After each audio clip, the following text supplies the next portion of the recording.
ময়নাডাল যাওয়ার পথে চৈতন্যপুর গীতা ভবন। চলুন প্রবেশ করে আমরা ভেতরটা দেখি। এটা ভেতর।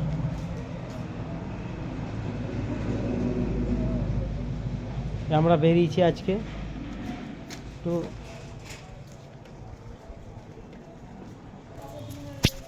এটা গীতা ভবন। 2 ঘন্টায় হরিনাম তাই গীতা ভবন। এই দেখছেন এটা হচ্ছে আপনার খয়রাসুল থেকে বলছি পাঁচরাত থেকে পেরিয়ে, পাঁচরাত থেকে 1 কিলোমিটার বেরোতে হবে। না আসবেন, এসে গীতা ভবন ঘুরে যাবেন। খুব ভালো একটা পরিবেশ, মনোরম পরিবেশ। এমনকি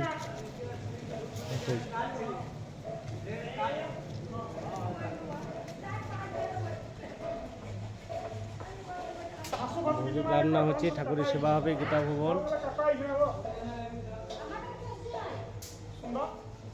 রান্না বান্না চলছে সাধুদের জন্য। এখানে 24 ঘন্টায় মহামন্ত্র নাম হয় গীতা ভবনে। এখানে 26 তারিখে মেলা পড়ছে চৈতন্যপুর মহাপ্রভুর নিয়ে একটা হচ্ছে গীতা ভবন। 5 দিনের মেলা। আসবেন সবাই মিলে আসবেন এখানে গীতা ভবনে মেলা দর্শন করতে আসবেন। রাধে রাধে।